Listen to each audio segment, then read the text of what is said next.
I'm Robert Mitchell, 52, a decorated Army veteran who spent 15 years believing my daughter's assessment of my worth. After 3 tours in Afghanistan and a medical discharge, I watched Sarah climb the corporate ladder while I struggled to find my place in civilian life. "You're unemployable, Dad," she said during our last argument, her voice sharp with frustration. "No one wants to hire a broken-down soldier." Those words shattered something inside me, but they also ignited a fire I thought had died in the desert. What she didn't know was that I'd been quietly building something that would change both our lives forever. The company she'd just been promoted to senior vice president of, the one she was so proud to work for, I'd founded it 6 months ago, but that revelation would come later. First, I had to survive the phone call that would turn our world upside down, and discover that sometimes the people who hurt us most are the ones who need our forgiveness and our strength the most. If you've ever felt invisible to the people who should see you most clearly, you'll understand why this story matters. Phone rang at 3:47 p.m. on a Tuesday, cutting through the silence of my empty apartment like a blade. Sarah's name flashed on the screen, and my heart did that familiar dance between hope and dread. We hadn't spoken in 6 weeks, not since she'd stormed out of the diner after calling me a disappointment to the family name. "Dad?" Her voice was different, breathless, excited. I got it. I actually got it. I set down my coffee mug, the one with the faded Army insignia that had seen better days. "Got what, sweetheart?" "The promotion. Senior Vice President of Operations. Can you believe it? At 32, I'm the youngest SVP in the company's history." The pride in her voice was unmistakable, and it hit me like a physical blow. Here was my daughter celebrating the biggest achievement of her career, and she was sharing it with a man she deemed unemployable. The irony wasn't lost on me. She was now a senior executive at the company I built from nothing in my spare bedroom. "That's wonderful, Sarah. I'm so proud of you." The words came out steady, but my hand trembled as I reached for the desk drawer where I kept my military discharge papers, the official documents that had ended one life and failed to start another. At least, that's what everyone believed. "A CEO is amazing, Dad. I mean, I've never met him personally. He's pretty private, but his vision for the company is incredible. We're revolutionizing supply chain logistics for small businesses. It's exactly the kind of work I've always wanted to do." I closed my eyes, remembering the countless nights I'd spent drafting those business plans, using everything I'd learned about logistics during my 15 years in the Army. Every system, every process, every innovation she was praising, it had come from my mind, my experience, my sleepless nights of dreaming about something bigger than my broken-down body. "Tell me more about it," I said, because I needed to hear her enthusiasm, even if it came wrapped in the cruel joke of fate. "We're growing so fast, Dad, from a startup 6 months ago to over 200 employees. The CEO started this company with some brilliant idea about using military-grade logistics software for civilian applications. Isn't that crazy? Who would have thought military experience could translate to business success?" The silence stretched between us. She had no idea what she'd just said, no clue that she'd just shattered her own argument about my unemployability. I wanted to laugh, to cry, to scream the truth into the phone. Instead, I just listened to her breathing, to the sound of her hope and excitement. "Dad, are you there?" "Yeah, I'm here. Just ... processing. I'm really happy for you, Sarah. I know we haven't been talking much lately, and I know I said some things. Don't worry about that now. This is your moment." But even as I said it, I could feel the weight of her words from that last argument pressing down on me. "You're unemployable, Dad. No one wants to hire a broken-down soldier." The memory of her frustration, her embarrassment at having a father who couldn't seem to get his life together, it all came flooding back. She didn't know that I'd been watching her career from the shadows, that every promotion she'd earned had been a testament to her own brilliance, not some. nepotistic favor. She'd risen through the ranks on pure merit, and that made me prouder than she could ever imagine.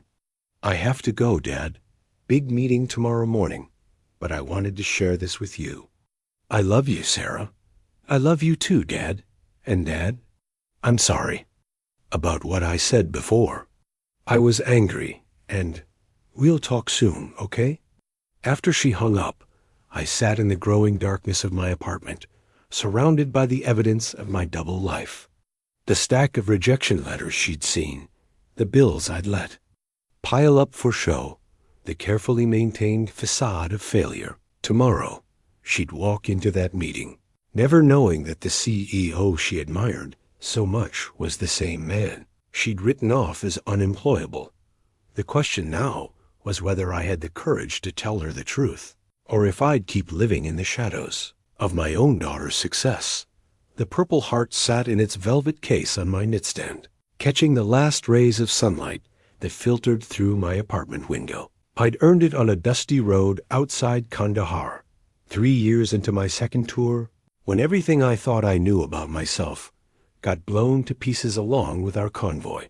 Staff Sergeant Robert Mitchell, that's who I used to be, a guy who could coordinate supply drops for 3 forward operating bases while under fire. The soldier who'd earned the respect of men, half my age and twice my attitude. I'd been good at what I did. Damn good. Problem solving under pressure was my specialty, whether it was rerouting medical supplies through Taliban-controlled territory, or figuring out how to get fresh water to a platoon stuck in a valley for 6 days. But Sarah never knew that version of me. By the time she was old enough to understand what I did for a living, I was already on my way home, medically discharged with a Purple Heart and a head full of ghosts. The IED had been buried in the road for God knows how long, waiting for the right convoy to pass over it. We were delivering supplies to a school that had been rebuilt for the 3rd time, carrying everything from textbooks to water purification tablets. I remember thinking about Sarah that morning, how she'd just started her sophomore year of college, studying business administration because she wanted to make a difference in the world. Then the world exploded. I woke up in a military hospital in Germany with a concussion, 3 broken ribs, and shrapnel in my left leg that would never quite heal right. But the real damage was invisible, the way my hands shook when I heard loud noises, the way I couldn't sleep for more than 2 hours at a time, the way my mind raced with calculations and contingency plans for threats that existed only in my memory. The Army doctors had a name for it: post-traumatic stress disorder. They had treatment plans and medication protocols and support groups. What they didn't have was a way to explain to my daughter why her father had come home a different man. Sarah was 22 when I got back, fresh out of college and ready to conquer the corporate world. She'd visit me at the VA hospital with her pressed business clothes and her 5-year plan, talking about market analysis and profit margins, while I struggled to follow a conversation that lasted more than 10 minutes. The distance between us grew with every visit, measured in her increasing frustration and my decreasing ability to pretend I was fine. "You used to be so sharp, Dad," she'd said during one of our last normal conversations. "You used to have all the answers." What she didn't understand was that I still had the answers. They were just buried under layers of trauma and medication and the constant noise in my head. The same strategic mind that had kept soldiers alive in Afghanistan was still there, still functioning, still capable of solving complex problems. But every time I tried to explain a business concept or offer advice about her career, she'd look at me with that mixture of pity and embarrassment that cut deeper than any shrapnel. The worst part was watching her succeed without me. She'd landed her first job at a mid-sized consulting firm, then moved to a better position at a tech startup, then climbed the ladder at a logistics company that had been acquired by a larger corporation. Each promotion, each achievement, each milestone in her career was a reminder that she'd surpassed me, that the teacher had become irrelevant to the student. I'd tried to stay involved, to offer guidance based on my military experience with supply, chain management, and organizational leadership. But she'd started seeing my input as interference, my questions as doubt about her capabilities. The final straw came when she accused me of being jealous of her success, of trying to live vicariously through her achievements, because I couldn't manage my own life. Maybe she was right. Maybe I was jealous. But not of her success, of her certainty, her confidence, her ability to move through the world without questioning every decision, without calculating the probability of failure or the cost of every risk. The night she called me unemployable, I'd gone home and stared at that Purple Heart for hours, remembering the weight of responsibility I'd once carried, the lives that had depended on my decisions. I'd been anything but unemployable then. I'd been essential. That's when the idea first started to form, buried in the anger and hurt and desperate need to prove that I was still the man who'd earned that medal. I began to wonder what would happen if I took everything I'd learned about logistics and supply chain management in the Army and applied it to civilian business. What if I could build something that would prove my worth, not just to Sarah, but to myself? The seed of my company was planted that night, watered by pride, and fertilized by the need to show my daughter that her father wasn't broken, just different.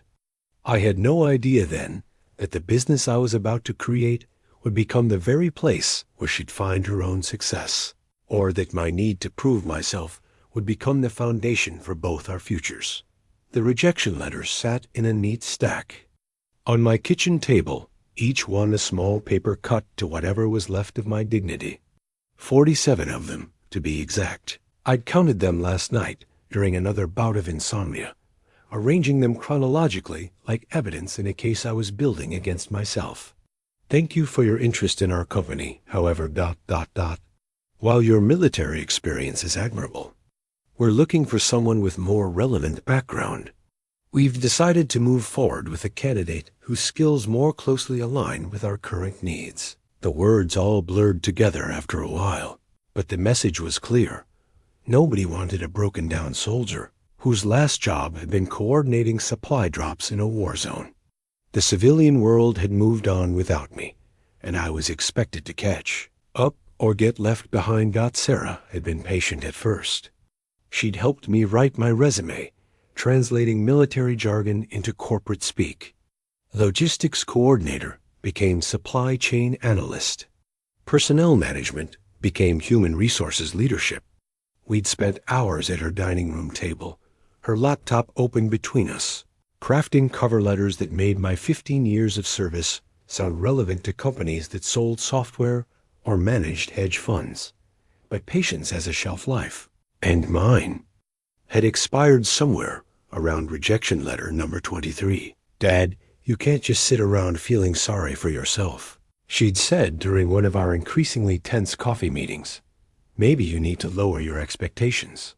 Start with something entry-level and work your way up. Entry-level. At 51 years old, with a Purple Heart and a lifetime of experience making life and death decisions, I was supposed to start over as someone's assistant. The suggestion had stung, but not as much as the look in her eyes, the same look she'd given me when I'd struggled to operate her new smart TV, or asked her to explain cryptocurrency for the third time.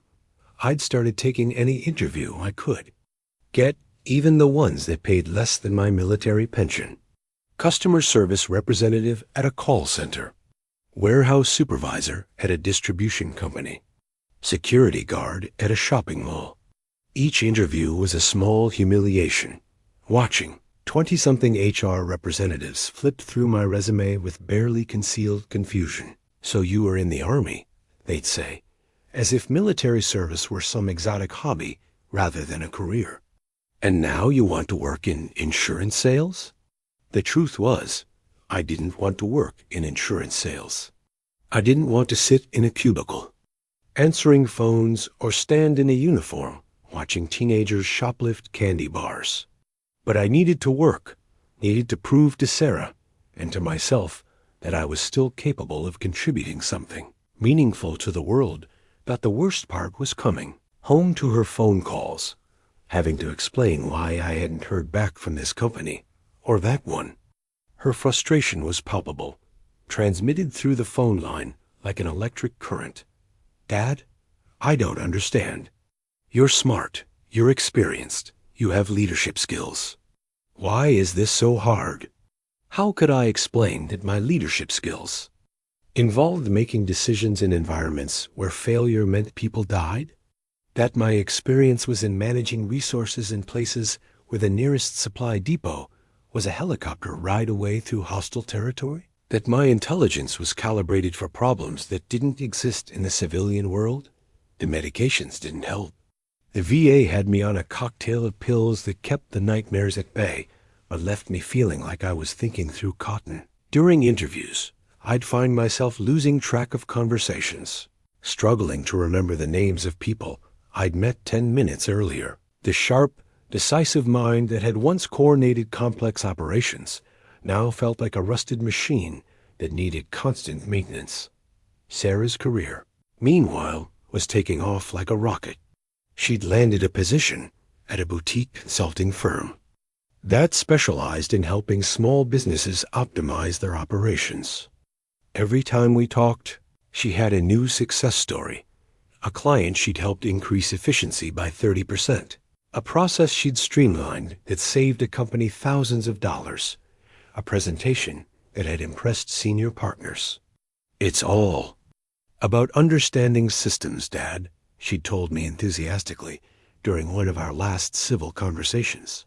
Finding the bottlenecks and eliminating them, making everything flow more smoothly. I'd wanted to tell her that I'd been doing exactly that for 15 years, that everything she was learning in the corporate world was a simplified version of what I'd mastered in the military, but the words wouldn't come. Instead, I just nodded and smiled and felt the growing distance between us like a physical ache. The breaking point came when she offered to lend me money, not a gift alone, with terms and conditions and a repayment schedule that she'd typed up on her laptop.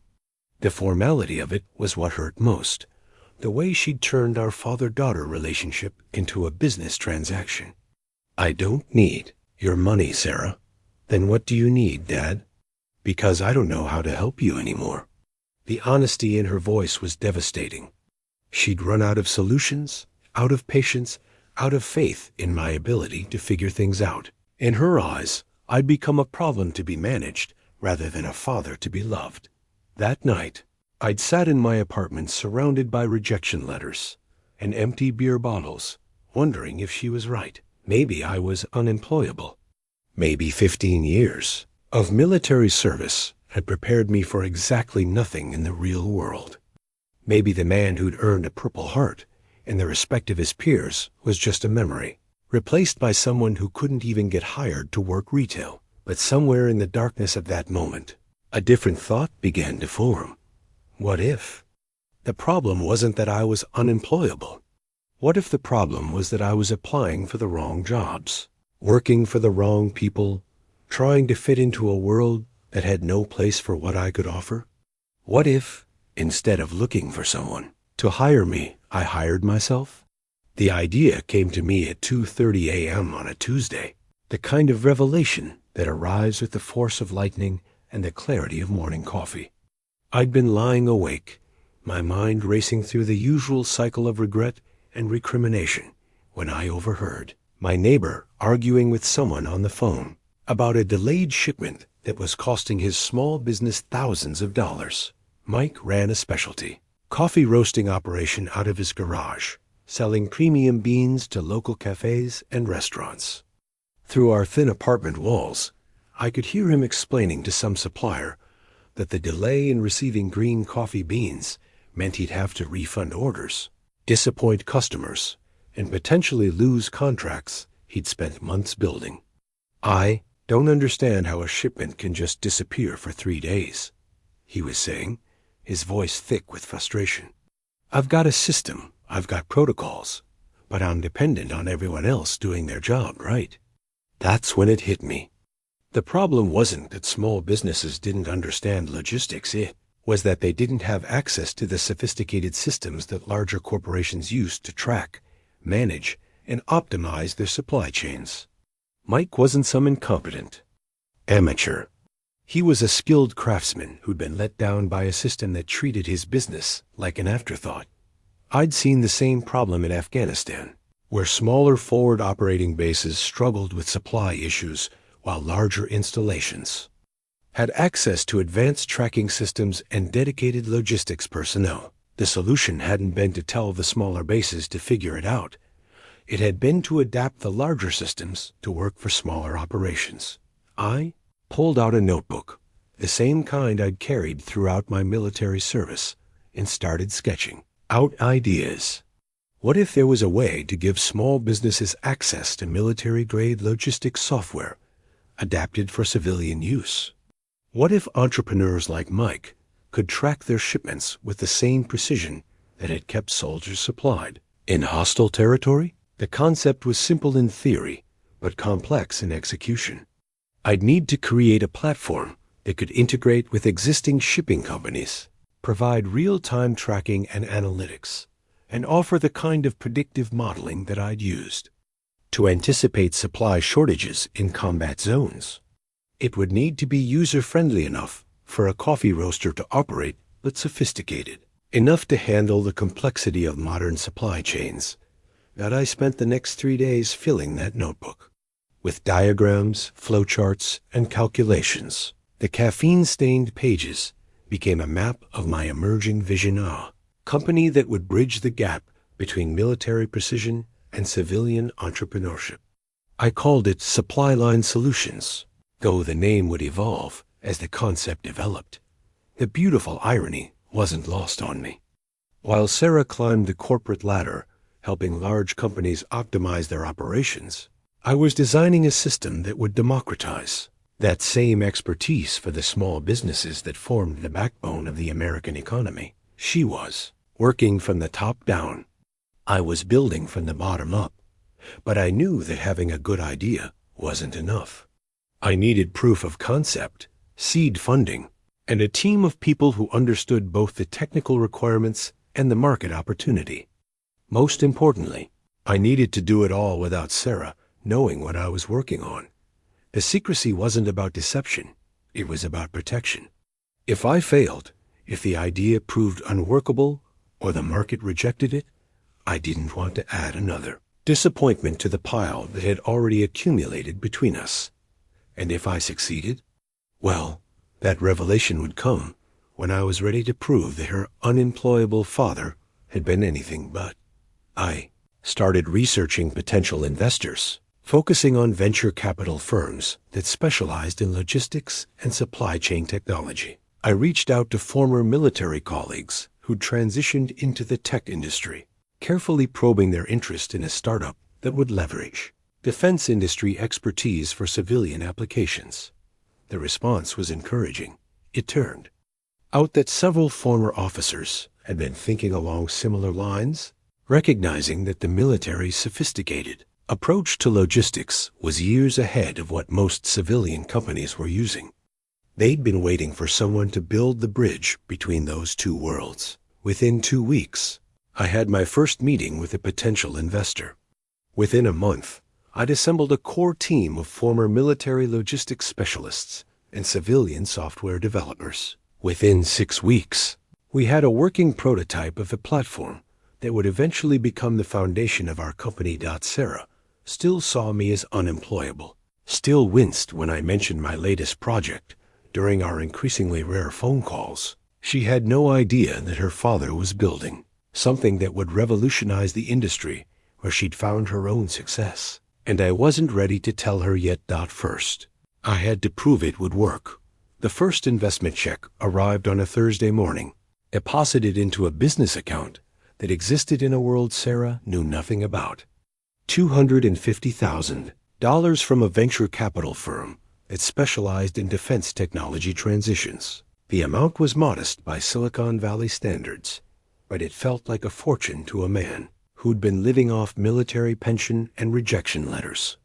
I'd incorporated the company as LogiCore Solutions, a name that sounded generic enough to avoid unwanted attention, but specific enough to attract the right kind of talent. The address was a co-working space downtown, deliberately chosen because it was on the opposite side of the city from Sarah's office. The last thing I needed was an accidental encounter in a coffee shop or parking garage. My core team consisted of 3 former military logistics specialists and 2 civilian software developers, all of whom signed confidentiality agreements that would have made Pentagon lawyers proud. We worked in shifts, meeting in the evenings and weekends, building our platform during the hours when the regular business world was asleep. Marcus Chun, my former supply sergeant from Afghanistan, became our lead developer. He'd earned a computer science degree after his discharge and had been working for a large tech company, but the corporate bureaucracy had been stifling his creativity. When I approached him about joining a startup that would use military logistics principles to solve civilian problems, his eyes lit up with the same intensity I'd seen when he'd figured out how to get medical supplies to a remote outpost under enemy fire. "This is it, Sergeant," he'd said, using my old rank out of habit. "This is what we've been waiting for." The development process was unlike anything I'd experienced in the military or the civilian world. We moved with the urgency of soldiers, but the precision of engineers, testing every feature against real-world scenarios that we'd encountered in combat zones. The software needed to be robust enough to handle massive supply chains, but simple enough for a small business owner to learn in an afternoon. Meanwhile, Sarah's phone calls continued to arrive with depressing regularity, each one a reminder of the double life I was living. She'd gotten a small promotion at her logistics company, and her excitement was infectious, despite the complicated feelings it stirred in me. "Dad, I wish you could see the kind of work we're doing here," she'd said during one particularly painful conversation. "We're helping small businesses optimize their supply chains, reducing waste, and improving efficiency. It's exactly the kind of thing that makes a real difference." I'd wanted to tell her that I was working on something similar, that her father wasn't the failure she thought he was. Instead, I'd mumbled something about being proud of her accomplishments and changed the subject to something safer. The cruel irony was that Sarah's success was partly inspiring my own company's development. Every story she told about a client's supply chain problems became a feature request for our platform. Every solution she described became a benchmark for our own capabilities. I was building a company that would compete with her employer using insights gained from her own professional experiences. The deception was eating at me, but I couldn't risk the alternative. If I told Sarah about the company and it failed, I'd be adding one more disappointment to an already substantial pile. If I told her and it succeeded, she might think I was trying to compete with her or diminish her achievements. Either way, I'd be damaging a relationship that was already hanging by a thread. So I kept working in the shadows, building something that would prove my worth without having to justify myself to anyone. The team worked 60-hour weeks, fueled by pizza and the shared understanding that we were creating something revolutionary. We were taking the most sophisticated logistics technology in the world and making it accessible to entrepreneurs who couldn't afford million-dollar enterprise software. By the end of the 3rd month, we had a working platform that could track shipments across multiple carriers, predict delivery delays with 90% accuracy, and provide real-time analytics that would have been impossible for small businesses to access just a few years earlier. We had our first beta customers, a group of small manufacturers and distributors who were willing to test unproven software in exchange for early access to capabilities that had previously been available only to Fortune 500 companies. The feedback was overwhelmingly positive. Our platform was saving these businesses time and money, helping them compete with larger competitors who'd previously held insurmountable advantages in logistics sophistication. We were leveling the playing field one small business at a time, but success brought its own challenges. We needed more funding to scale the platform, more customers to prove market demand, and more employees to handle the growing complexity of our operations. Most importantly, we needed a public face for the company, someone who could represent us to investors, customers, and the media. That someone was going to have to be me, which meant my days of operating in the shadows were numbered. Soon, I'd have to step into the light and face the consequences of what I'd built, including the inevitable moment when Sarah would learn the truth about her unemployable father. Sarah's employee badge photo showed her smiling with the kind of confidence that comes from knowing exactly where you belong in the world. She'd sent me a picture of it the day she started her new job, proud of the sleek design and the company logo that represented everything she'd worked toward in her career.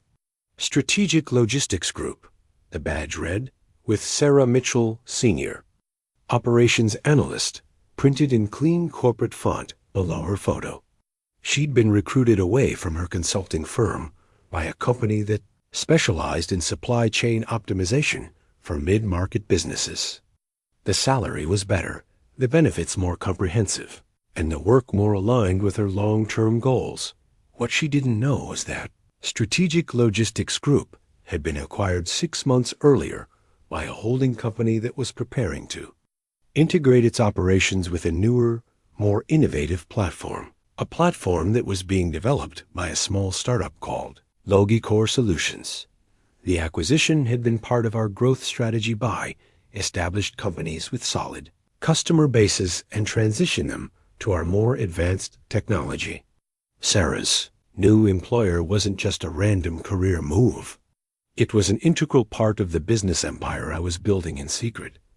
She'd called me the day after starting her new job, breathless with excitement about the company's culture and mission. "Dad, you should see this place. They really care about innovation, about staying ahead of the curve. The CEO is supposed to be this visionary leader who's revolutionizing how small businesses think about logistics." I'd listened to her enthusiasm with a mixture of pride and discomfort, knowing that the visionary leader she was praising was the same man she deemed unemployable. Every compliment she paid to the company's leadership was an inadvertent indictment of her own judgment about my capabilities.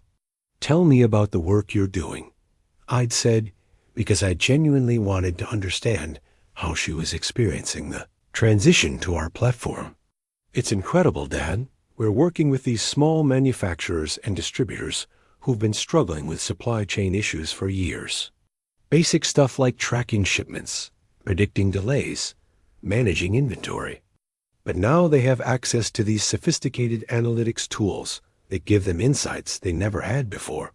She went on to describe the platform's capabilities with the kind of technical precision that reminded me of myself at her age, the way she understood not just what the technology did, but why it mattered.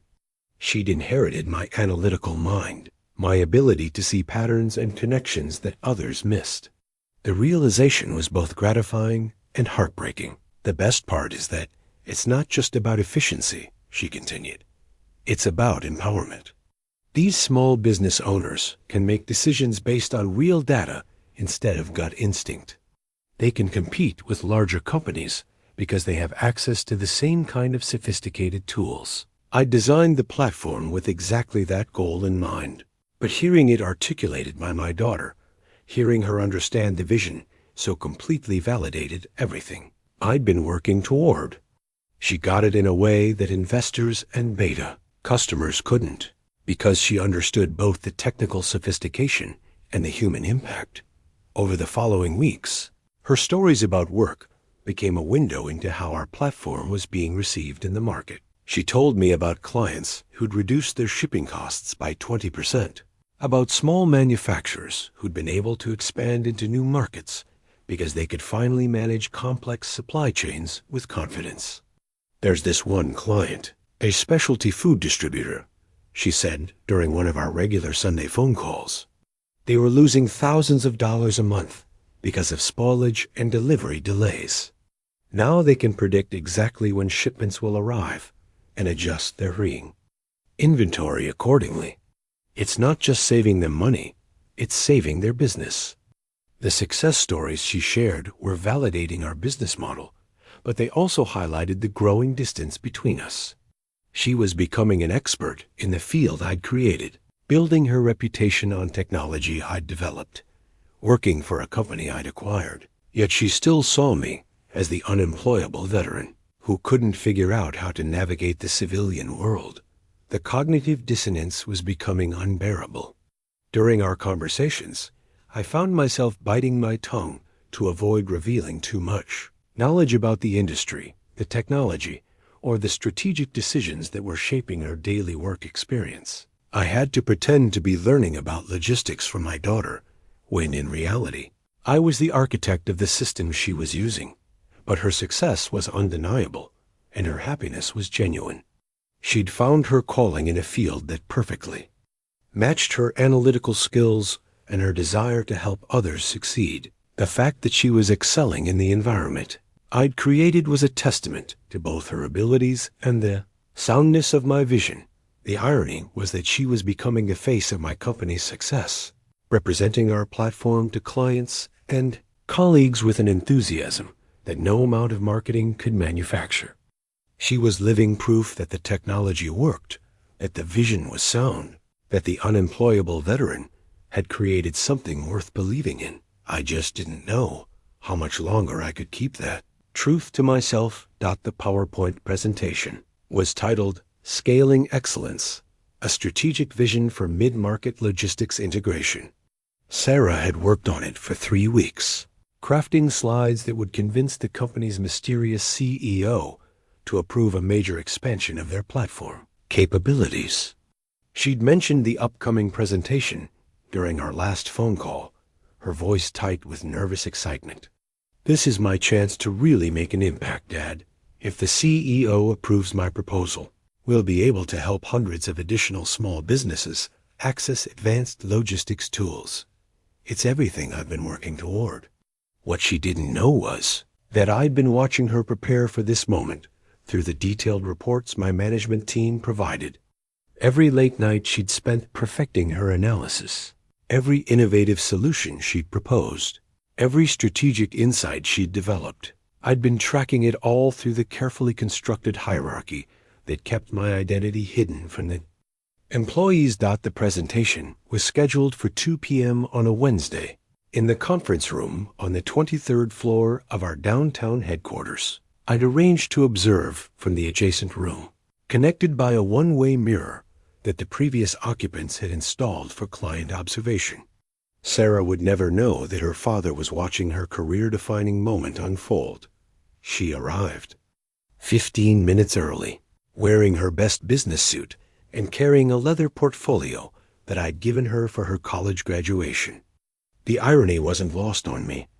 She was using a gift from her unemployable father to present ideas to the CEO. She didn't know it was that same father. Marcus Chun served as my proxy for the meeting, introduced as the CEO's representative for strategic planning. He'd been briefed to ask specific questions that would allow Sarah to showcase her analytical abilities while providing me with insights into how she viewed the company's future. "Ms. Mitchell," Marcus began, "walk us through your vision for expanding our platform capabilities." Sarah's presentation was masterful. She'd identified exactly the right opportunities for growth, proposed solutions that aligned perfectly with our long-term strategy, and demonstrated an understanding of both the technical requirements and market dynamics that impressed even our most experienced team members. "The key insight," she explained, clicking to a slide that showed customer satisfaction metrics, "is that small businesses don't just need better logistics tools, they need tools that integrate seamlessly with their existing operations. Our platform succeeds because it doesn't require them to change their entire workflow. It enhances what they're already doing." I felt a surge of pride watching her command the room. She was articulating the core philosophy that had driven our entire development process, the belief that technology should empower rather than overwhelm small business owners. She'd internalized the vision so completely that she was now teaching it to others. "Furthermore," she continued, "our data shows that businesses using our platform are not only more efficient, but also more resilient. They can adapt to supply chain disruptions faster because they have real-time visibility into their operations. The statistics she cited were ones I'd helped develop, but her analysis of their implications was entirely her own. She'd taken raw data and transformed it into actionable insights that would drive our expansion strategy. This wasn't just a presentation. It was a demonstration of strategic thinking at the highest level. Marcus asked the questions I'd scripted, but Sarah's responses went beyond what I'd anticipated. She'd thought through scenarios we hadn't considered, identified potential challenges we hadn't foreseen, and proposed solutions that improved upon our original plans. The competitive landscape is evolving rapidly, she noted, displaying a slide that analyzed our market position. But our advantage isn't just technological, it's philosophical. We understand that small businesses are the backbone of the economy, and they deserve access to the same sophisticated tools that large corporations take for granted. There it was, the mission statement I'd written in my notebook. During those sleepless nights after her rejection letters had made me question my own worth, she'd absorbed it, refined it, and made it her own. The unemployable veteran's daughter had become the eloquent spokesperson for his vision. The presentation concluded with a detailed implementation plan that would double our customer base within 18 months. Sarah had identified the target markets, estimated the resource requirements, and projected the revenue impact with the kind of precision that would have made her old man proud if she'd known he was watching. "Outstanding work, Ms. Mitchell," Marcus said, speaking for an audience of one. "I'll present your recommendations to the CEO immediately. I'm confident he'll be impressed by your strategic vision and attention to detail." After Sarah left the conference room, I sat alone in the observation room, staring at the now empty space where my daughter had just delivered the performance of her professional life. She'd proven herself capable of strategic thinking that rivaled my own, analytical skills that could drive a company's growth, and leadership potential that would take her far beyond her current role. She'd also proven that her father's investment in her education, her development, and her career had been the most successful strategic decision he'd ever made. The unemployable veteran had raised a daughter who was going to change the world, one small business at a time. The question now was whether I had the courage to tell her that the CEO she was so eager to impress was the same man she'd written off as a failure, and whether she'd be able to forgive me for keeping the truth hidden for so long. Sarah's performance review arrived on my desk 3 days after her presentation, marked confidential and signed by her direct supervisor. The document was a masterpiece of corporate evaluation, filled with phrases like exceptional strategic thinking and innovative problem-solving capabilities and leadership potential that exceeds current role requirements. I read it twice, then a third time, savoring every positive comment like a parent studying a child's report card. The quantitative metrics were impressive. She'd exceeded all her performance targets by significant margins, but the qualitative assessments were what made my heart swell with pride. Sarah consistently demonstrates an ability to see the big picture while maintaining attention to operational details, her supervisor had written. Her recent strategic presentation to senior leadership showcased analytical capabilities that rival those of executives with decades more experience. The word exceptional appeared 7 times in the 2-page document. 7 times my daughter had been recognized for excellence in a field that her father had supposedly been too incompetent to navigate. I thought back to the years when she was growing up, when our Sunday mornings were spent working through logic, puzzles, and brain teasers that I'd collected from military training manuals.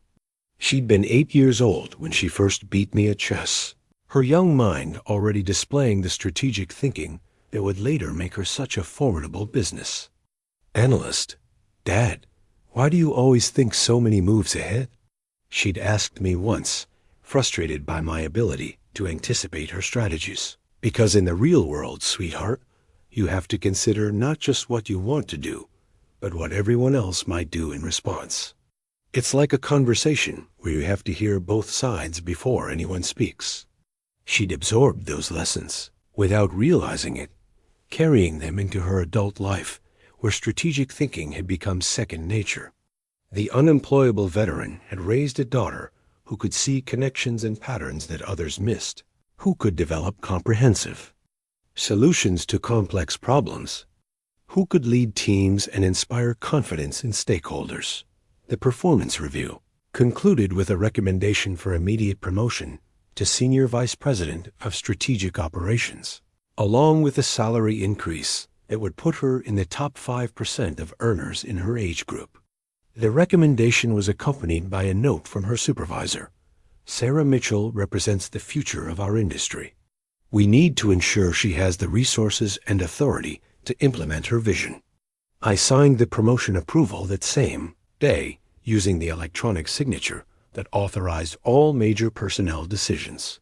Sarah would never know that her father had personally approved her advancement, that the CEO she was so eager to impress had been cheering for her success from the shadows. The memory of teaching her to think strategically came flooding back as I read through her performance metrics. She'd applied those childhood lessons to real-world problems, using the analytical framework I'd taught her to help small businesses optimize their operations. The irony was almost overwhelming. She was succeeding in my company using skills I'd helped her develop, while still believing that her father was too incompetent to hold down a steady job. I pulled out my phone and called her, needing to hear the excitement in her voice when she learned about the promotion, even if I couldn't tell her that I was the one who'd made it possible. "Dad," she answered on the second ring, her voice practically vibrating with energy. "You'll never believe what just happened." "Try me," I said, settling back in my chair and smiling despite the complicated emotions churning in my chest. I got promoted. Senior Vice President of Strategic Operations. Can you believe it? 6 months ago, I was worried about finding the right company, and now I'm going to be helping shape the future of an entire industry. The pride in her voice was infectious, and for a moment, I forgot about the deception, forgot about the complicated web of lies that surrounded our relationship. I was just a father listening to his daughter celebrate a well-deserved achievement. "I'm so proud of you, Sarah. You've worked incredibly hard for this. The crazy thing is, Dad, I feel like everything I learned growing up prepared me for this moment. Remember those strategy games you used to make me play? The way you taught me to think through problems from every angle? It's like you were training me for this job without even knowing it." The statement hit me like a physical blow. She was right. I had been training her, consciously and unconsciously, passing along everything I'd learned about leadership and strategic thinking during my military career. But she had no idea that the skills she was crediting to childhood games were the same skills that had earned me a Purple Heart and the respect of soldiers under my command. "You've always been brilliant, sweetheart. I just help you see it in yourself. I wish you could see the kind of work we're doing here.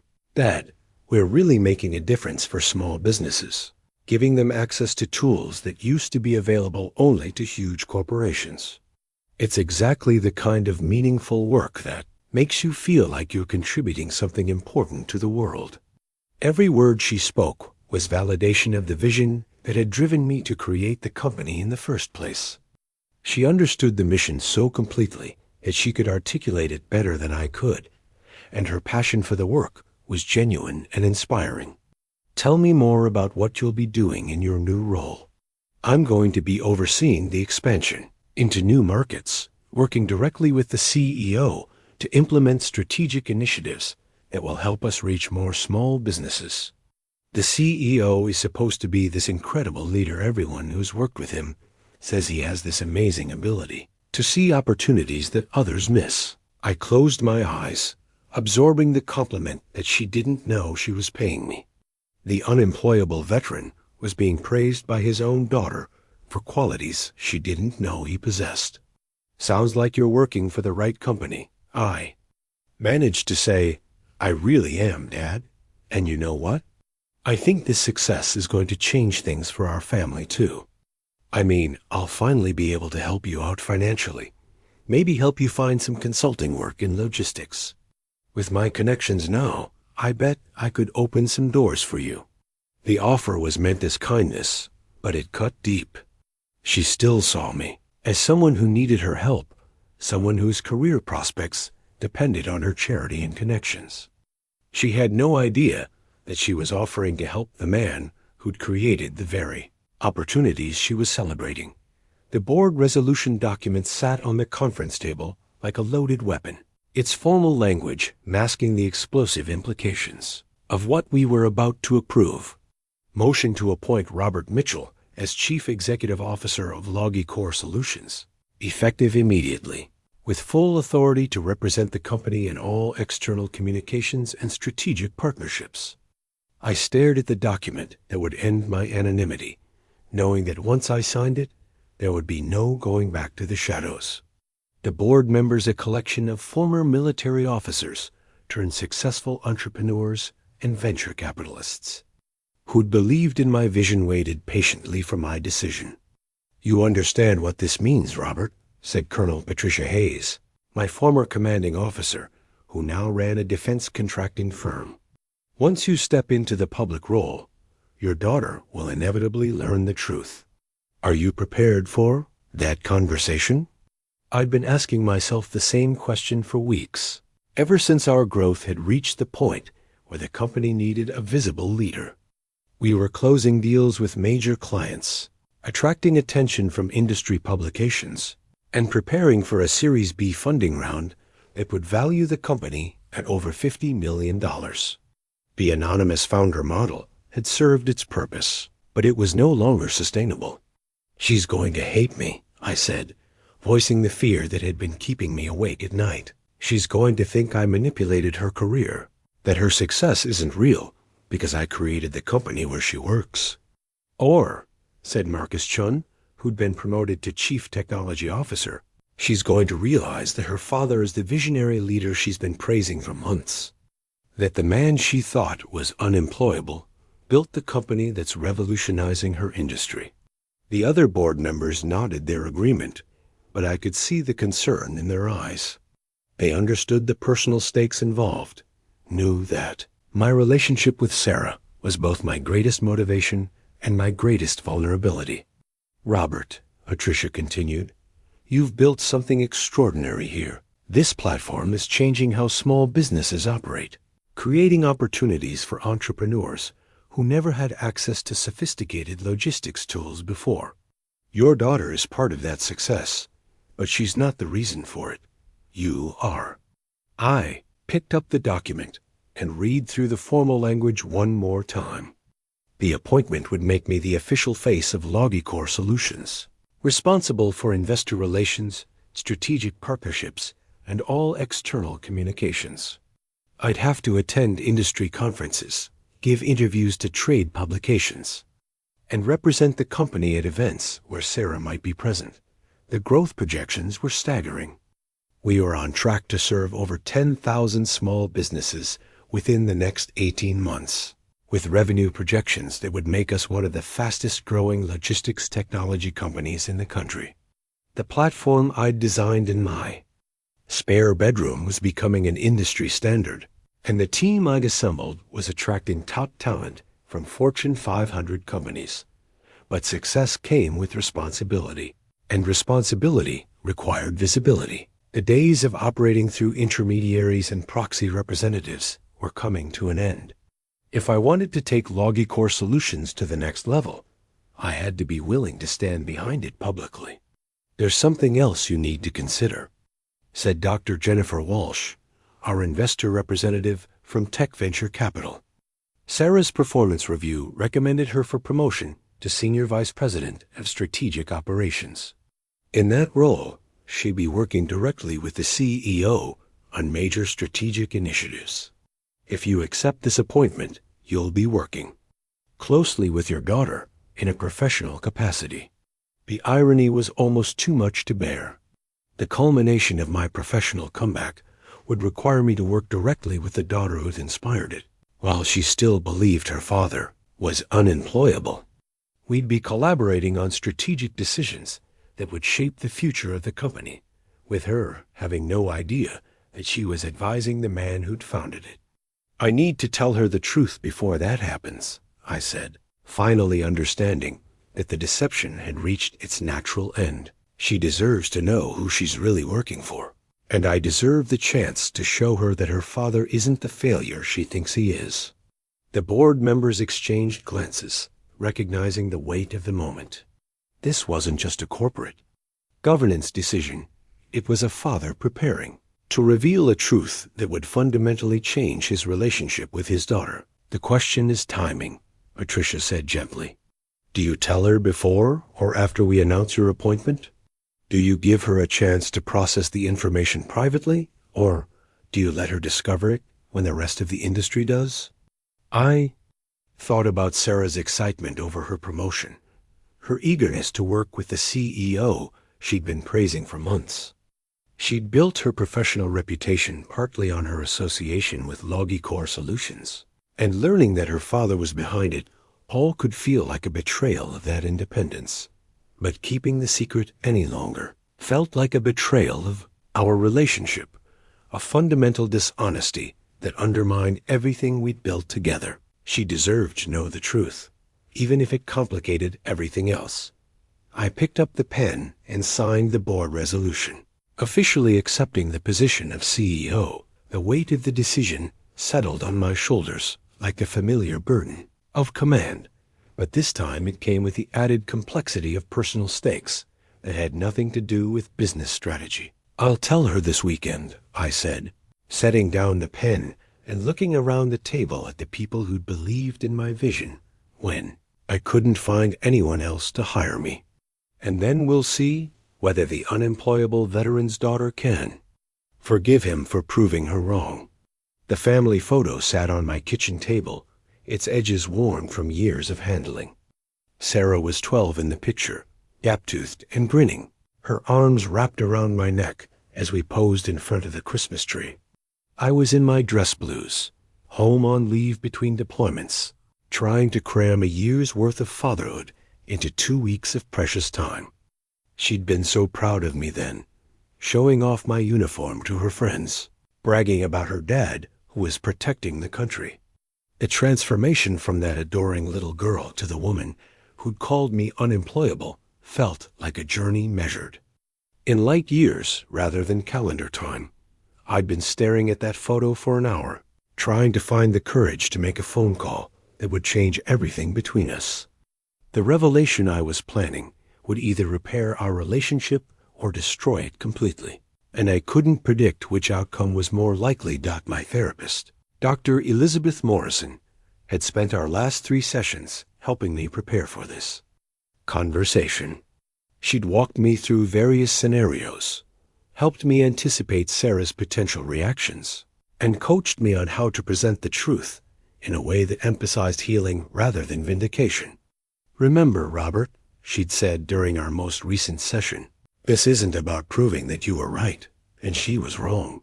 This is about sharing a truth that will help both of you understand your relationship more clearly. Sarah's feelings about your perceived failures were valid based on the information she had. Your feelings about being misunderstood were equally valid based on the reality you were living. The complexity of the situation had been weighing on me for weeks. I wasn't just revealing that I'd started a company. I was revealing that I'd been living a double life, that every conversation we'd had about my employment struggles had been partly fabricated, that her success at Logicor Solutions was intertwined with my own professional resurrection in ways she couldn't have imagined. But there was more to consider than just Sarah's reaction. My decision to reveal the truth would affect her professionally as well as personally. Her colleagues would know that the CEO was her father, which could complicate her standing within the company. Some might assume her promotions had been nepotistic rather than merit-based, despite the fact that she'd earned every advancement through her own capabilities. I'd discussed this concern with the board, and we'd agreed on a communication strategy that would emphasize Sarah's independent achievements while acknowledging our family relationship. Her performance reviews Her strategic contributions and her professional reputation would speak for themselves. Anyone who questioned her qualifications would have to contend with objective evidence of her excellence. Still, the burden of managing that perception would fall on her shoulders, and I wasn't sure she'd appreciate having to defend her professional integrity because of her father's choices. The phone felt heavy in my hand as I scrolled through my contacts to find Sarah's number. We'd spoken just 2 days earlier, when she'd called to share more details about her promotion and her excitement about working directly with the CEO. The enthusiasm in her voice had been both heartwarming and heartbreaking, knowing that she was looking forward to meeting the man she'd been unknowingly describing to for months.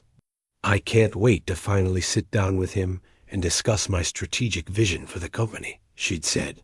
"Everyone says he's incredibly insightful, that he has this unique perspective on logistics that comes from real-world experience in complex operational environments." Real-world experience. Complex operational environments. She'd been describing my military background without knowing it, recognizing the fingerprints of my training in the company's strategic approach. I'd practiced the conversation in my head dozens of times, but every rehearsal ended differently. Sometimes Sarah reacted with understanding and forgiveness. Sometimes she felt betrayed and angry. Sometimes she laughed at the absurdity of the situation. The uncertainty was paralyzing, but the alternative, letting her discover the truth some other way, was worse. Dr. Morrison had given me a framework for the conversation. Start with an apology for the deception. Explain the motivations behind my choices. Acknowledge the impact on her professional and personal life, and then give her space to process and respond. No expectations, no demands for immediate forgiveness, just honesty and patience. I picked up the phone and dialed her number before I could lose my nerve. It rang twice before she answered. "Hey, Dad, what's up?" The casual warmth in her voice almost made me hang up. How could I shatter her understanding of reality with a phone call on a Thursday evening? "Sarah, I need to talk to you about something important. Are you free for dinner this weekend? There's something I need to tell you in person." The pause on the other end of the line stretched long enough for me to second-guess everything. "Is everything okay? You sound serious." "Everything's fine. There's something about my work situation that I haven't been completely honest about. I owe you an explanation." "Your work situation? Dad, what are you talking about?" "Saturday night. Let me take you to dinner, and I'll explain everything." "I promise." After we hung up, I sat in the gathering darkness of my apartment, surrounded by the evidence of the double life I'd been living. The family photo seemed to be watching me, that 12-year-old girl frozen in time, still believing her father could do anything. By Saturday night, she'd know whether that belief had been justified or misplaced.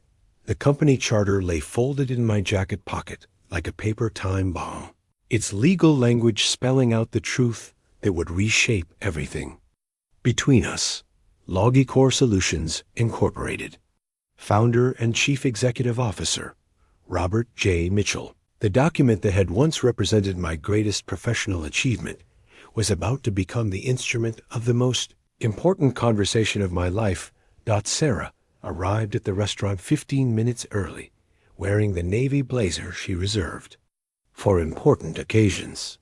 She'd chosen a corner table with her back to the wall, a habit she'd picked up from me during childhood, when I'd taught her to always sit where she could see the room's exits. The military training I'd passed along to her had become second nature, though she probably didn't remember learning it.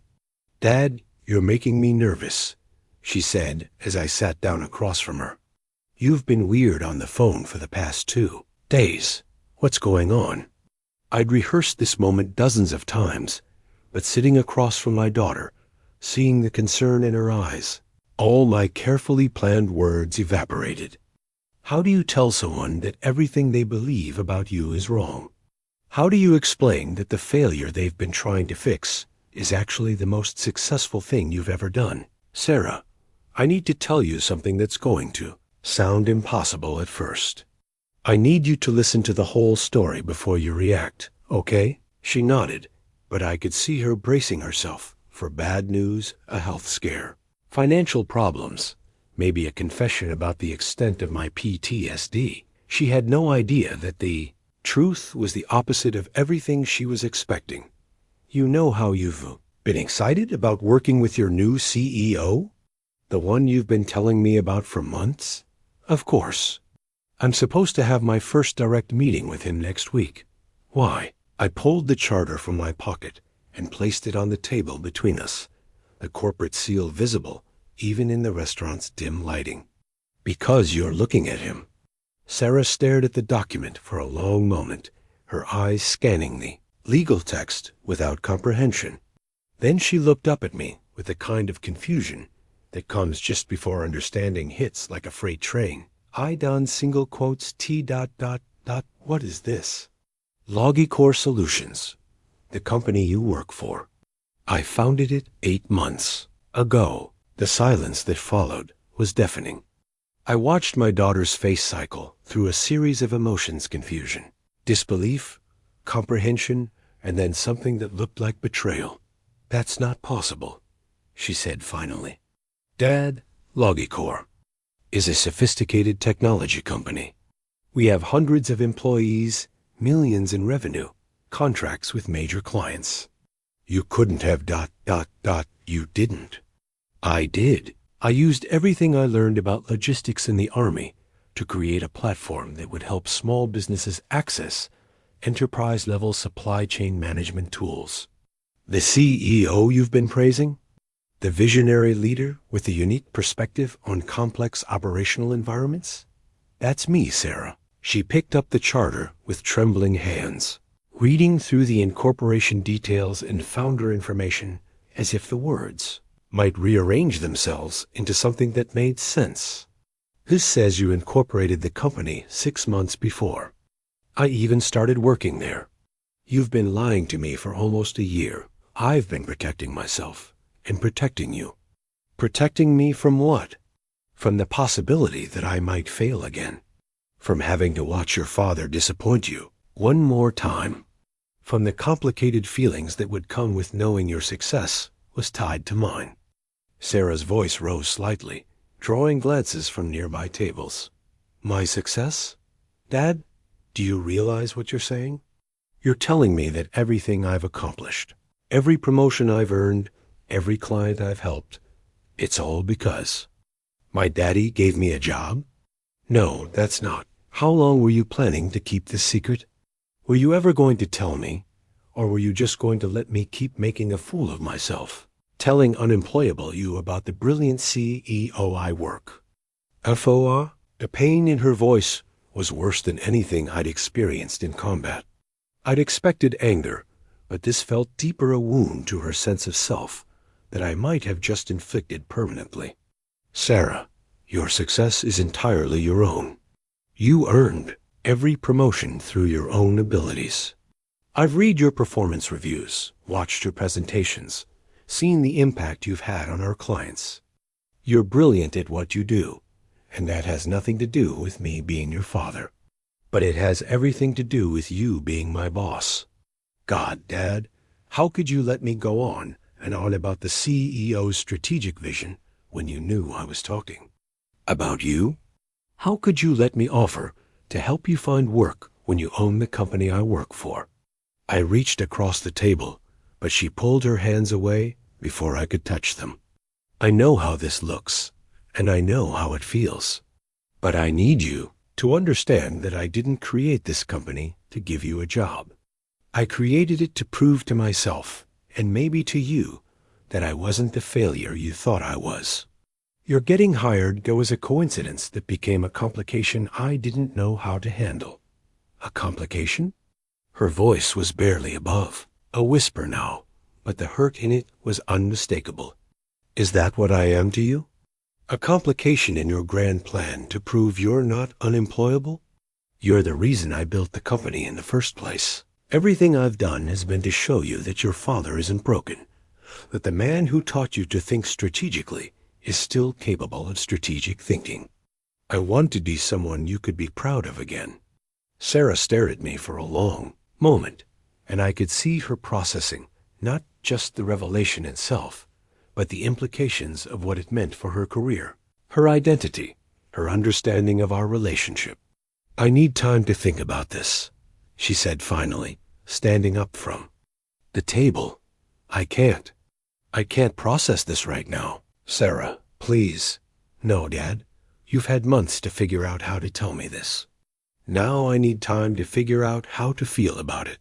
She left the restaurant without looking back, taking my hopes for reconciliation with her. The charter remained on the table, legal proof of a truth that had just cost me the most important relationship in my life. Sarah's resignation letter arrived in my inbox at 6:23 a.m. on Monday morning, formal and devastating in its professional courtesy. "Please accept this as my formal notice of resignation from my position as Senior Vice President of Strategic Operations, effective immediately. Due to personal circumstances that create a potential conflict of interest, I can no longer continue in my current role." I stared at the email on my phone screen, reading and rereading the carefully chosen words that managed to be both completely accurate and utterly misleading. Personal circumstances. Conflict of interest. She'd found a way to leave the company without revealing that her father was the CEO, protecting both our reputations while destroying our relationship. The follow-up email came 30 minutes later, this time to my personal account rather than my corporate one. No subject line, just 3 words. "Don't contact me." I'd spent the weekend hoping she might call, might want to continue the conversation we'd started at the restaurant. Instead, she'd apparently spent those same days crafting an exit strategy that would remove her from my professional life as efficiently as she'd already removed me from her personal one. Marcus.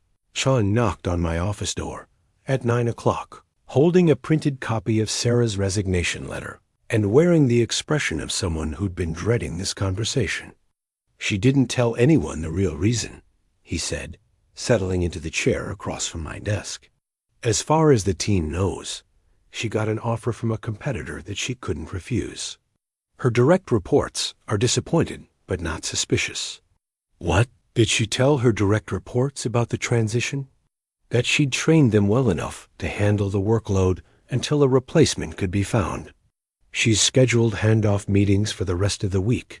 Then she's gone." I nodded, grateful that Sarah had chosen professionalism over drama, even in the midst of her anger. She could have created chaos by revealing the truth to her colleagues, could have undermined the company's credibility by suggesting that her success had been nepotistic. Instead, she was protecting the organization, even as she fled from it. "Have you talked to her?" Marcus asked gently. "She won't take my calls. She's blocked my number, I think." The irony was crushing. I'd built this company partly to prove my worth to my daughter, and the success of that effort had driven her away. The unemployable veteran had become a CEO, but the cost had been the relationship that had motivated the transformation in the first place. My assistant knocked and entered without waiting for permission. A breach of protocol that meant urgent news. "Mr. Mitchell, I have Sarah Mitchell on line 2. She says it's personal." Hope surged in my chest as I picked up the phone. Maybe she'd reconsidered. Maybe she wanted to find a way to work through this together. "Dad." Her voice was cold, controlled, emptied of the warmth that had characterized our relationship even during its most strained periods. "Sarah, thank you for calling. I've been hoping we could talk about. I'm calling to tell you that I've retained an attorney." The words hit me like a physical blow. "An attorney?" "Sarah, why would you need?" "To review my employment contract and ensure that my departure from Logicor doesn't violate any non-compete clauses. I want to make sure that when I take a position with a competitor, you can't use our family relationship to create legal complications." "For my new employer." The calculation in her voice was devastating. She'd thought through every angle, anticipated every way I might try to maintain control over her professional choices. and built legal walls to protect herself from her own father. I would never use our relationship to hurt your career. You have to know that. I don't know anything about you anymore. Dad, the man I thought was my father would never have lied to me for a year about something this significant, so I'm not taking any chances with the man you apparently really are. The accusation stung because it contained a grain of truth. I had deceived her, had maintained an elaborate fiction about my professional failures while secretly building the company where she worked. From her perspective, I was a stranger wearing her father's face.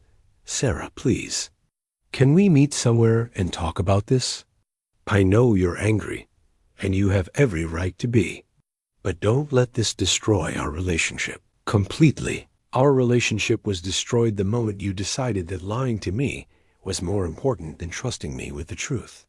I spent months trying to help you find work, feeling guilty about my success while you struggled. Do you have any idea how humiliating it is to learn that you were pitying me for pitying you? The psychological complexity of what I'd done to both of us was becoming clearer. By hiding my success, I'd forced her into the role of the successful child, trying to help her struggling parent. Her offers of assistance, her attempts to share professional contacts, her guilt about her own achievements, all of it had been based on a lie. I never wanted you to pity me. Then why didn't you tell me the truth? If you'd succeeded, if you'd built something amazing, why hide it? Unless... Her voice trailed off as she worked through a new possibility. Unless you wanted me to feel guilty. Unless you enjoyed watching me squirm while I tried to figure out how to help my unemployable father. That's not true. Sarah, everything I did was because I love you and I wanted to make you proud. Proud? Dad, I was already proud of you. Not because of what you accomplished, but because you were my father. Because you'd served your country and sacrificed for your family and taught me how to think and solve problems. I didn't need you to build a company to be proud of you. I needed you to be honest with me. The revelation hit me harder than any IED explosion. All my efforts to prove my worth, all the sleepless nights building a business empire to impress my daughter, she'd already been proud of me. The unemployable veteran she'd criticized wasn't the father she'd stopped loving. He was the father she'd been trying to help because she loved him. I'm sorry, I whispered, but the line had already gone dead. Sarah's fury wasn't just about the deception. It was about the theft of her agency, the realization that her attempts to help me had been turned into a cruel joke. I'd robbed her of the opportunity to love me as I was, flaws and all, by insisting that she could only love me if I proved I was worthy of it.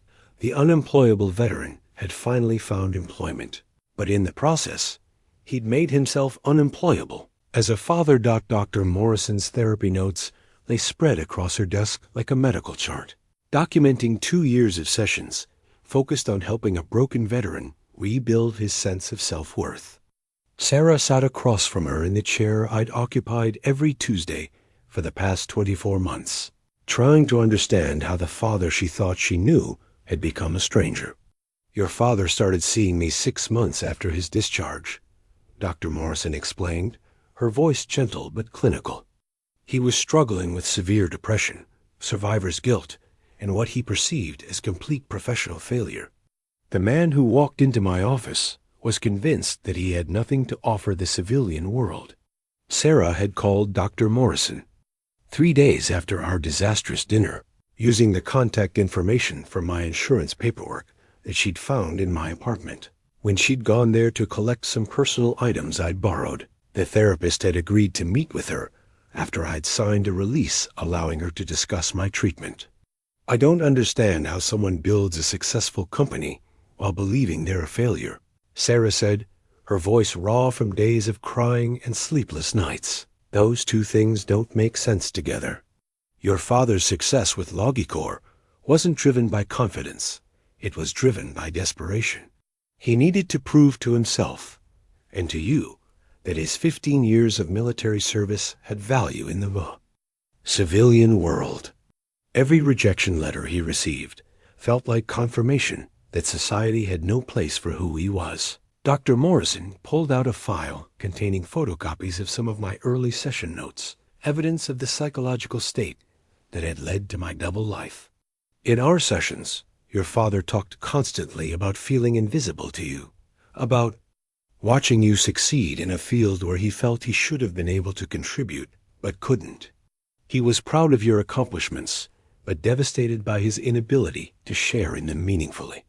Sarah read through excerpts from the notes, seeing her father's mental state documented in clinical language that made his pain seem both more real and more heartbreaking. References to nightmares about disappointing his daughter. Anxiety attacks triggered by job rejection letters. A persistent belief that his family would be better off without him. He attempted suicide? A crisis intervention in month 3 of VI, our work together. He'd received 5 rejection letters in 1 week, and you'd called to tell him about a promotion. The contrast between your success and his perceived failure became overwhelming. The revelation hit Sarah like a physical blow. While she'd been celebrating career milestones, her father had been planning to end his life because he felt like a burden to the family he'd spent 15 years serving. I never knew he was that bad off. He hid it from me. Your father became extraordinarily skilled at maintaining facades. The military teaches you to function under extreme stress without showing weakness, and he applied those same skills to civilian life. You saw what he wanted you to see a father struggling with. Employment, but not a man contemplating suicide. Dr. Morrison turned to a different section of notes, documenting the gradual shift in my mental state as the company began to take shape. The business idea wasn't originally about success or wealth. It was about creating a space where his military experience had value, where his skills could make a difference. Logicor became his proof of concept that Robert Mitchell still had something to contribute to the world. But why the secrecy? If he was building something meaningful, why not share it with me? Because sharing it with you meant risking another failure in your eyes. If he told you about the company and it collapsed, he'd have to watch you watch him fail again. The secrecy was protective for both of you. Sarah struggled with the complexity of emotions the notes revealed. Her father's love for her had been twisted by his mental illness into a destructive pattern of self-doubt and deception. His desire to make her proud had led him to hide the very achievements that would have made her proudest. There's something else you need to understand, Dr. Morrison continued. Your father's perception of your feelings about him was distorted by his depression and PTSD. When you called him unemployable, you were expressing frustration with the situation, not making a judgment about his worth as a person. But he heard it as confirmation of his deepest fears about himself. I was trying to motivate him.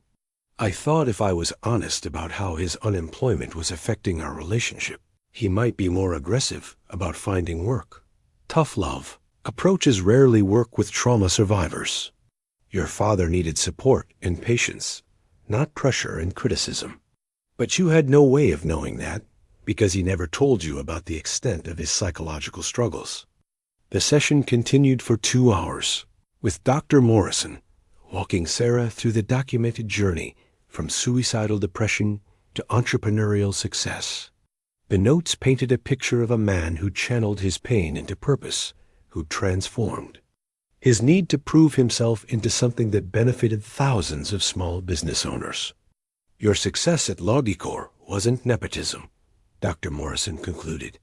It was validation that your father's vision was sound, that the skills he developed in the military could indeed translate to civilian success.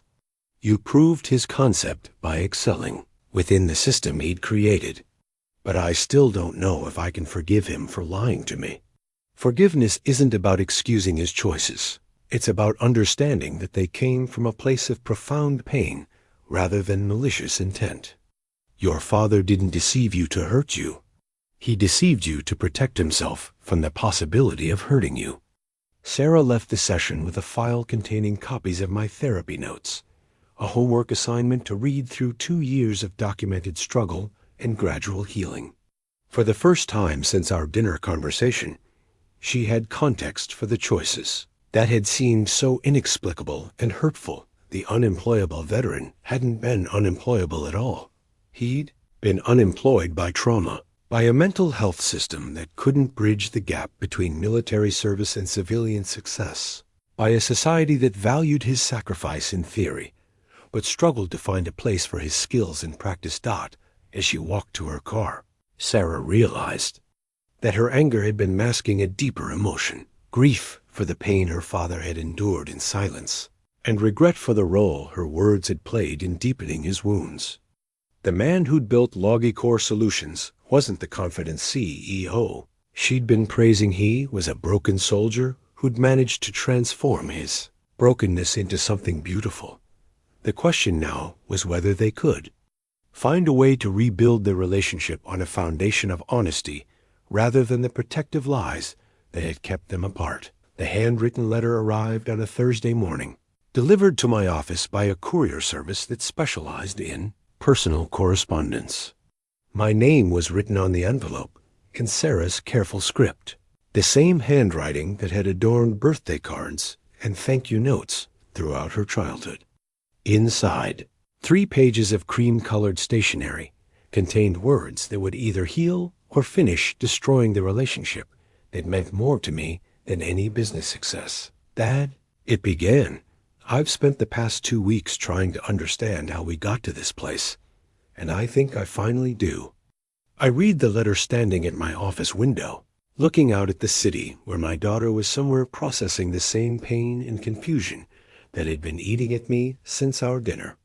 Her words were measured, thoughtful, tinged with the analytical precision she'd inherited from me, but tempered with an emotional intelligence that was entirely her own. Dr. Morrison helped me understand that your deception wasn't about manipulating me. It was about protecting yourself from the possibility of disappointing me again. When I called you unemployable, I was frustrated with the situation, but you heard it as a judgment about your worth as a person and as a father. The acknowledgement of my pain was unexpected and profoundly moving. For weeks, I'd been focused on her hurt without fully recognizing that she was capable of understanding mine. I've been thinking about all the times you tried to help me with business problems when I was starting my career, and how I dismissed your advice because I thought you didn't understand the civilian world. Now I realize you understood it better than I did. You just couldn't tell me how you knew so much about logistics and strategic thinking. She was right. Every time she brought me a work challenge, I'd wanted to share insights from my military experience, but my repeated civilian failures had undermined my credibility in her eyes. The unemployable veteran's advice seemed less valuable than guidance from successful mentors in her professional network. I also understand now why my success at Logicor felt so meaningful to you. I wasn't just proving my own capabilities. I was validating your vision, demonstrating that the system you'd designed actually worked. My promotion wasn't nepotism. It was evidence that you'd created something worth believing in. The letter continued for 2 more pages, working through the emotional complexity of our situation with the same systematic approach she'd bring to a business problem. She acknowledged her own role in our communication breakdown, recognized the impossible position my mental health struggles had created, and offered a path forward that was both realistic and hopeful. I want to try to rebuild our relationship, but it has to be based on honesty this time. No more protective lies. No more facades designed to spare each other's feelings. If you're struggling, I need you to tell me. If I'm being harsh or unsupportive, you need to call me on it. The final paragraph was an invitation that felt like a lifeline. I'd like to come back to Logicor, but not as your daughter trying to make her father proud. I want to come back as a professional who believes in the company's mission and wants to help you build something that really matters. Can we find a way to work together as colleagues who happen to be family, rather than family members pretending to be colleagues? I read the letter 3 times before picking up my phone to call her. She answered on the first ring, her voice cautious but not hostile. "Did you get my letter?" "I did." "Sarah, I'm so sorry for everything I put you through. You deserved honesty from the beginning, and I was too scared of failing you to give you the chance to accept me as I really was. Dad, I need you to understand something. When I called you unemployable, I was wrong, not just factually wrong about your capabilities, but wrong to think that your worth as my father depended on your employment status. I was already proud of you for your service, for your sacrifice, for the way you raised me to think critically and solve problems. I didn't need you to build a company to earn my respect." The words I'd been desperate to hear for 2 years finally came through the phone, and I felt something loosen in my chest that had been tight since the day I'd received my medical discharge. I know that now. Dr. Morrison helped me understand that my need to prove myself was about my own insecurity, not about anything you'd actually said or done. I let my depression and PTSD distort how I interpreted your frustration. "Can we start over?" she asked. "Not with our family relationship. That's too important to start over. But with our professional relationship? I want to help you build Logicor into something that really changes how small businesses think about logistics. I want to be part of the mission, not just someone who happened to get hired by her father's company." The conversation continued for an hour, working through practical details and emotional boundaries. We agreed that she'd return to Logicor in a new role, Chief Strategic Officer, with a mandate to expand our platform into international markets. Her compensation would be based on market rates for her experience level, not family considerations. Our working relationship would be professional. Our family relationship would be separate, and both would be built on honesty rather than protection. "There's one more thing," Sarah said as our call was winding down. "I want to attend the next board meeting. As your CSO, but also as your daughter.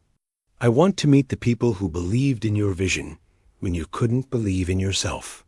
2 weeks later, Sarah walked into the Logicor conference room wearing a navy suit and the confident smile of someone who'd found her place in the world. The board members, former military officers who'd become successful entrepreneurs, welcomed her, not as the CEO's daughter, but as a strategic thinker whose insights would help guide the company's future. During her presentation on international expansion opportunities, I watched my daughter command the room with the same analytical precision and leadership presence that had earned her rapid promotions throughout her career. But this time, I could see the source of those capabilities clearly, the strategic thinking skills I'd taught her during childhood, refined by her own professional experience and applied to challenges that mattered to both of us. The unemployable veteran had finally found employment that fulfilled him. But more importantly, he'd found a way to work alongside the daughter who'd inspired his transformation. We were building something together now, not in the shadows of deception, but in the light of honest collaboration. For the first time in years, I felt like both a successful CEO and a proud father, and I didn't have to choose between them. Joint mission statement emerged from 3 weeks of intense collaboration, drafted in the same conference room where I'd once watched Sarah present to a CEO she didn't know was her father. Now we sat side by side, crafting language that would define not just our company's purpose, but the philosophical foundation of our renewed partnership. Logicor Solutions exists to democratize access to sophisticated supply chain management tools, ensuring that small business owners have the same competitive advantages as Fortune 500 corporations. Sarah read aloud from the latest draft. "We believe that entrepreneurial success should be limited by imagination and effort, not by lack of access to enterprise-level logistics capabilities." The words captured everything I'd dreamed of when I'd first sketched out my business concept in that coffee-stained notebook. But hearing them articulated by my daughter, refined through her professional experience and strategic thinking, gave them a weight and clarity that my original vision had lacked. "I want to add something about the military connection," I said, pointing to a section about our competitive advantages. not to make it about us, but because I think our military logistics background gives us insights that purely civilian companies miss. Sarah nodded, making notes in the margins of the document. What if we phrase it as leveraging proven methodologies from high-stakes operational environments? That covers the military angle without being too specific about personal backgrounds. The collaboration felt natural in a way that our previous interactions never had.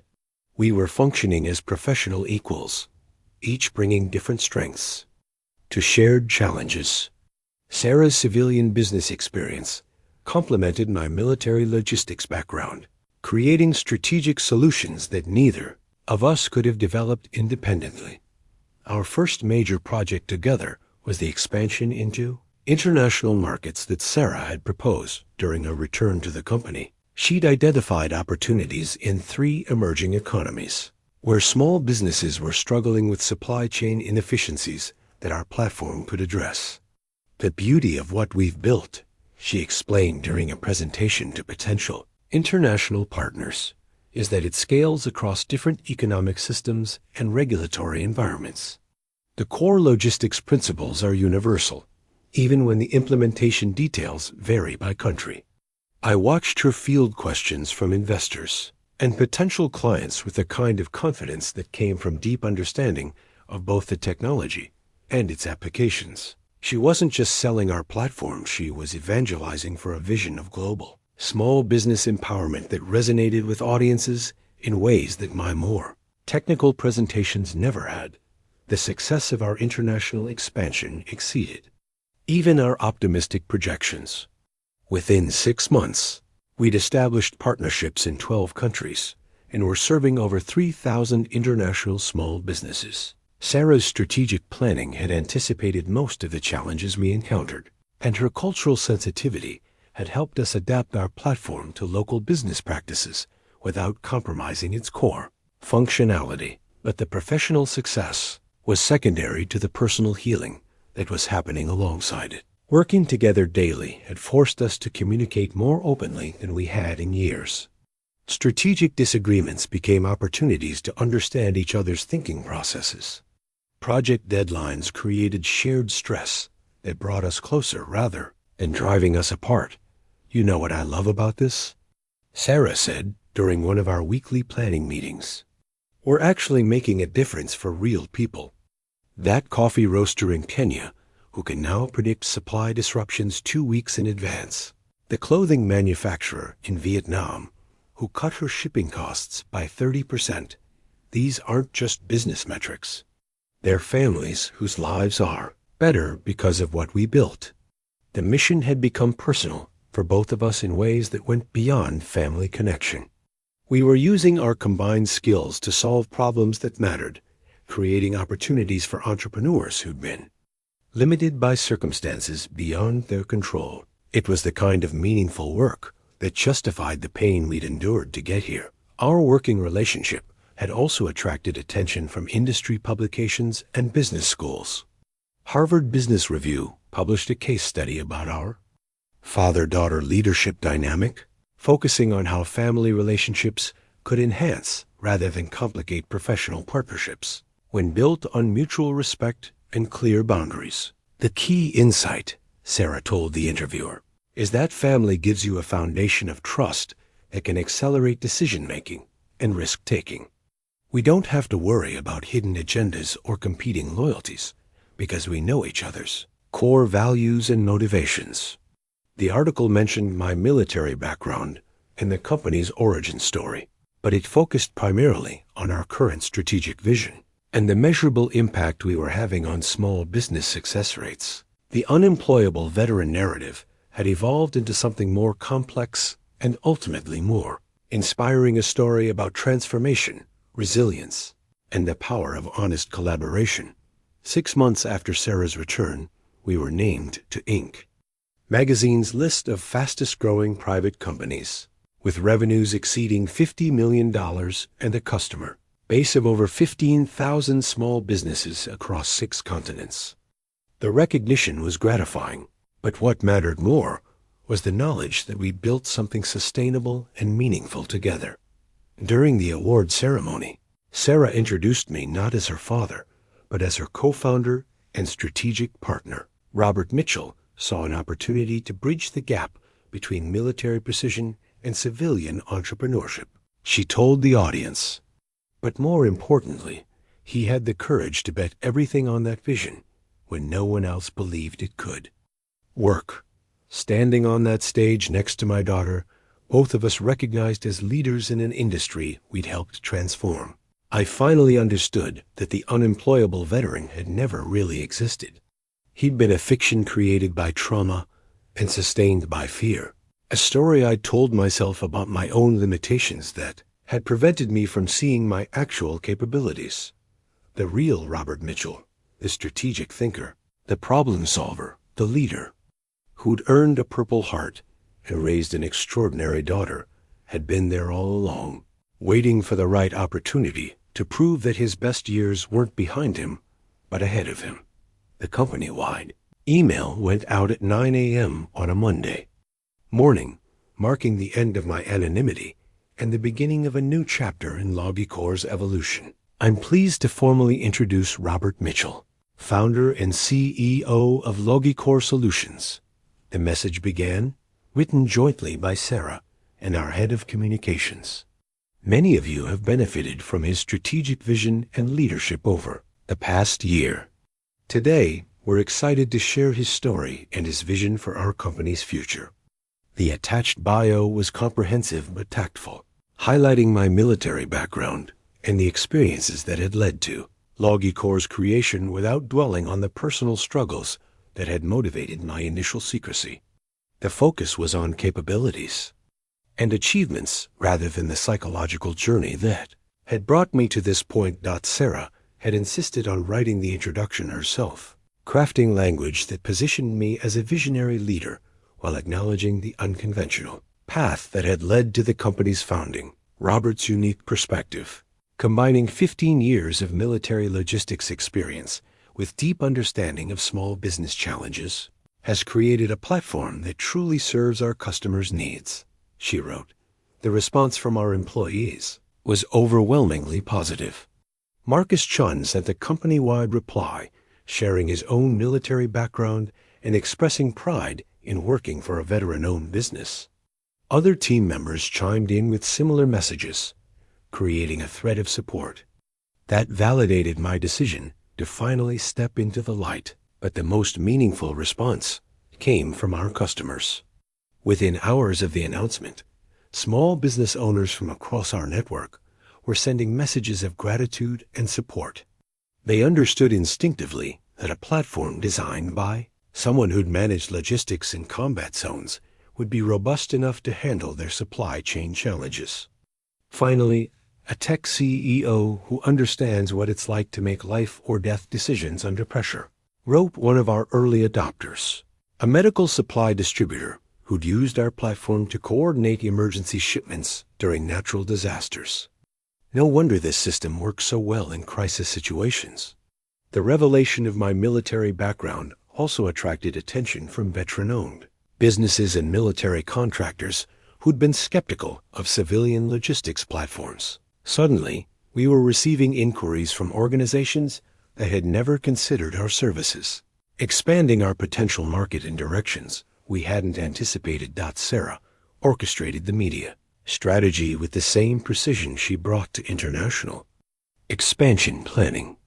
We scheduled interviews with trade publications, spoke at veteran entrepreneurship conferences, and participated in panels about military to civilian career transitions. The story resonated because it addressed real challenges that thousands of veterans faced in finding meaningful post-service employment.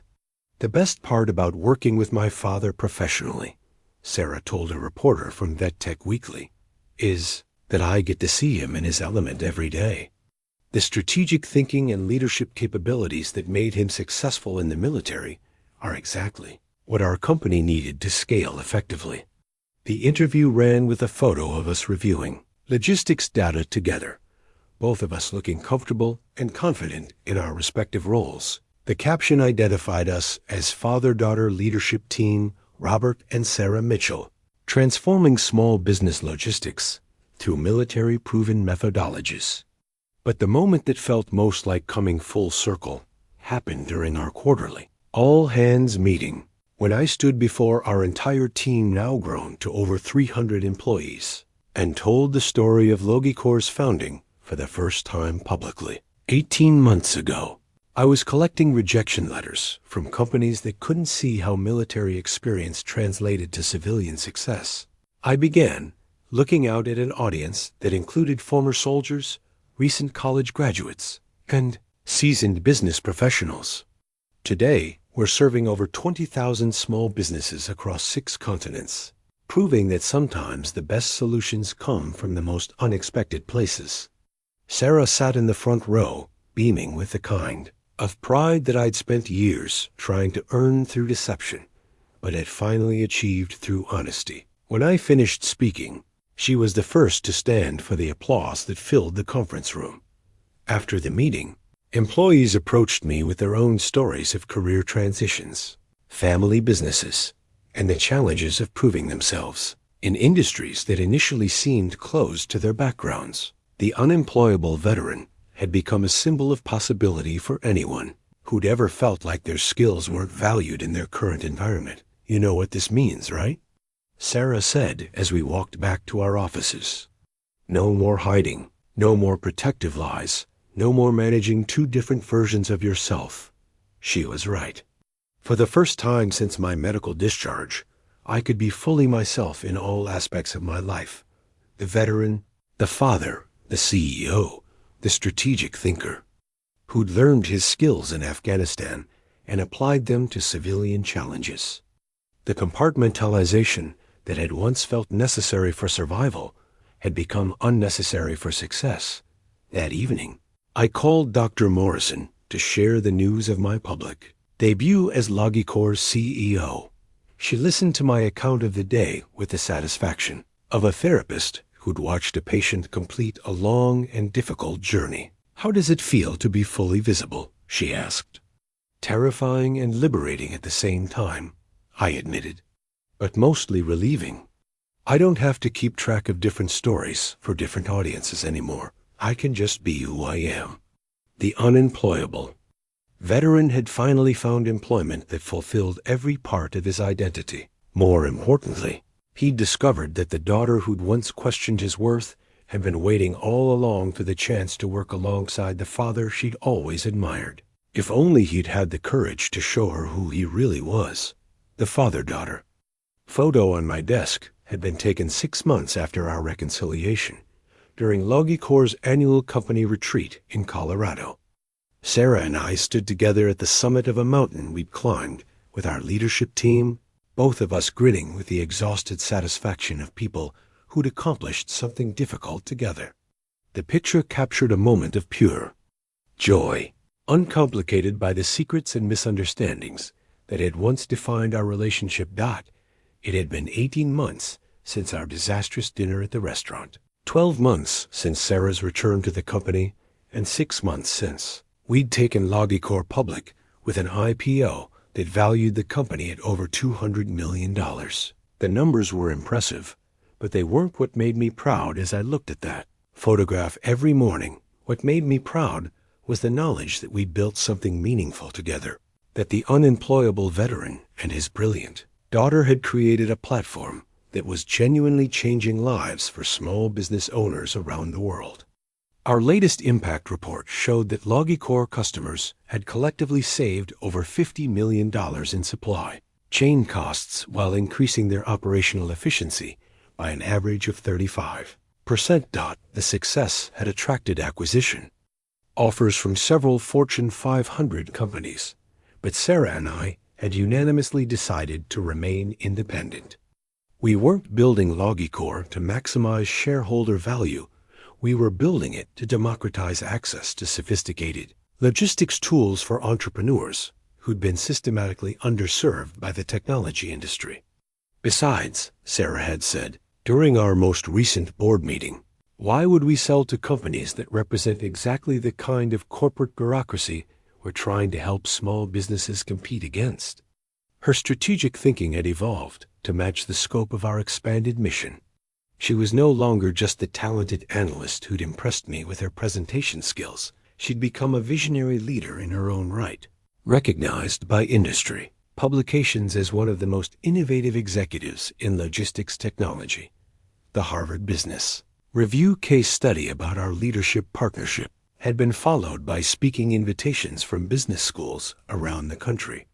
Sarah and I now regularly presented together at conferences about entrepreneurship, family business dynamics, and the value of military experience in civilian leadership roles.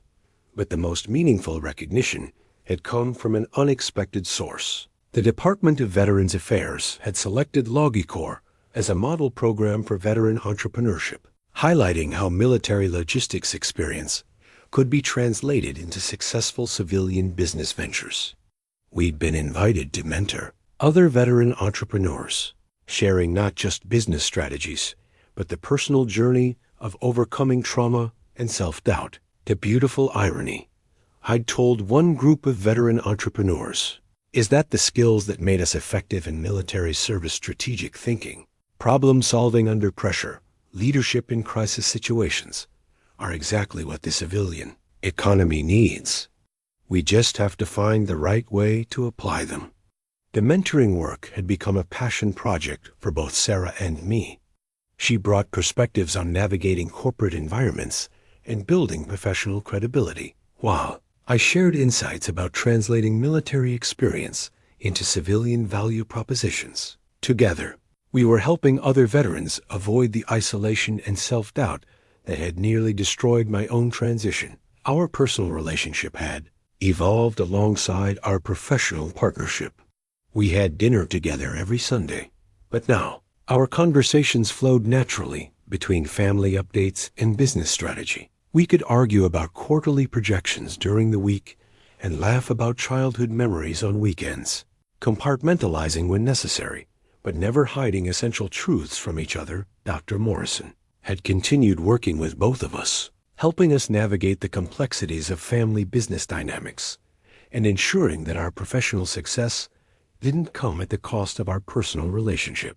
Her insights had been invaluable during several challenging periods when strategic disagreements had threatened to reopen old emotional wounds. The key, she'd observed during one of our joint sessions, is remembering that you're building two separate but related legacies. One as business partners and one as father and daughter. Both are important, but neither should be sacrificed for the other.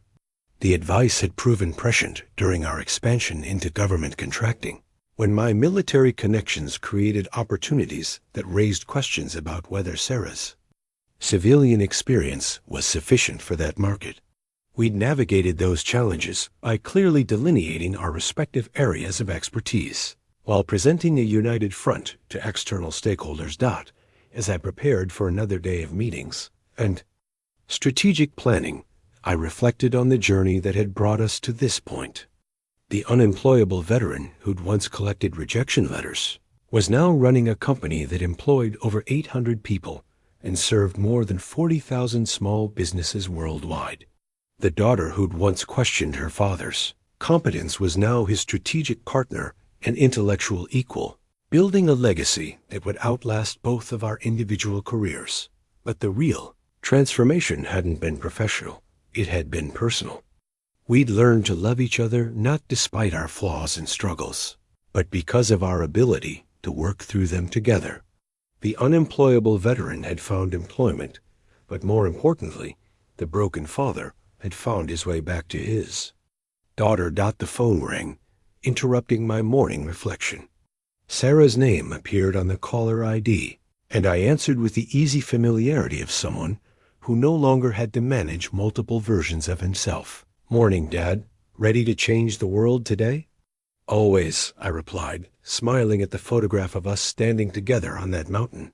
Two people who'd climbed out of a very deep valley and found something beautiful waiting at the summit. Unemployable veteran's story was over. The story of what we were building together was just beginning.